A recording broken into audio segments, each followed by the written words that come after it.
Fabrice Guyon a commencé à naviguer il y a une vingtaine d'années. Il a arpenté les côtes vendéennes, bretonnes, basques et espagnoles. Il intègre ensuite une équipe de régate sur un 40 pieds avec laquelle il participe à plusieurs courses pendant 5 ans. Puis il se dirige vers le Mini 650, une catégorie qu'il découvre tout d'abord avec des amis avant de se lancer dans des compétitions telles que la Transgascogne ou encore la Fastnet Race. Fabrice se forge au fil des ans une solide expérience sur ce type de bateau qu'il apprécie particulièrement. Ce sont des bateaux très sportifs, assez techniques, mais aussi avec une certaine maîtrise des coups, puisque ça reste des bateaux de 6,50 m. Même si techniquement ils sont très avancés, ça permet d'avoir une maîtrise des coups assez relative. Et puis aussi un parcours sympa avec des courses, pour nous ici, des courses en Atlantique, certaines courses au départ de Vendée, telles que la Transgascogne cet été au départ de Port-Bourgenais, les Sables Açores qui part des Sables d'Olonne tous les 2 ans, puis après aussi un beau programme de courses en Bretagne. Donc ça permet à moindre coût de pouvoir naviguer sur ce genre de bateaux qui sont des bateaux très fun. Cet hiver, le skipper vendéen s'est lancé dans un nouveau projet en faisant l'acquisition d'un Mini 650. À l'occasion du Vendée Globe, il rencontre Tanguy Delamotte qui a dessiné et fabriqué ce bateau Chiquita. Il s'agit d'un prototype en carbone, un bateau qui se distingue des Mini 650 de série en polyester et à quille fixe.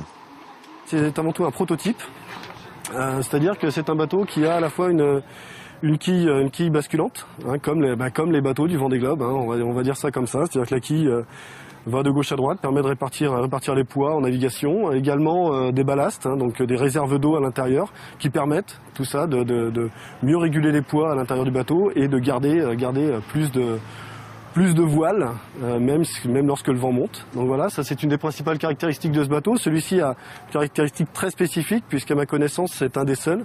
C'est-à-dire que la quille a en plus un mouvement qui permet d'avancer et de reculer par rapport à la position du bateau et là encore une fois c'est la répartition des masses qui joue. Le bateau était en chantier au lycée Tabarly, au Sables d'Olonne. Ce sont des jeunes en formation qui ont travaillé dessus. Samedi dernier, Fabrice l'a récupéré et avec son équipe, il a pu réinstaller la quille et réaliser les derniers travaux sur le mât avant la mise à l'eau. Aux côtés de Fabrice, on trouve Bruno Robin, préparateur mais aussi co-skipper, car il l'accompagnera Fabrice sur la prochaine Transgascogne. Les 2 hommes se connaissent bien et ont déjà beaucoup navigué ensemble. Je pense qu'on est assez complémentaires parce que il est très dynamique, il parle assez facilement avec tout le monde et tout, donc je pense que pour dynamiser le projet c'est parfait quoi. Et moi je suis plus un peu plus à travailler dans mon coin et tout ça, donc moi la préparation ça me va très bien quoi, la préparation technique, les petits détails, les choses comme ça, c'est parfait quoi. En navigation c'est assez complémentaire aussi quoi, surtout en double quoi. Il faut s'entendre. Donc 2 caractères différents c'est bien quoi. Ces prochaines semaines, Fabrice et Bruno vont pouvoir faire leur première sortie sur Chiquita avec son numéro 424. Une période particulière où se mêlent inquiétude, impatience et excitation.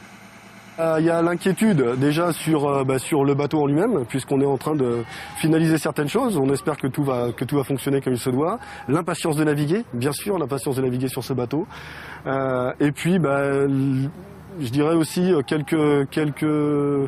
encore de l'attente par rapport notamment au financement, puisque je suis à la recherche de partenaires pour m'aider à naviguer, justement, aller au bout de ce projet, puisque le terme de ce projet, c'est la Mini Transat 2015. La Mini Transat est une traversée de l'Atlantique en solitaire qui a lieu tous les 2 ans.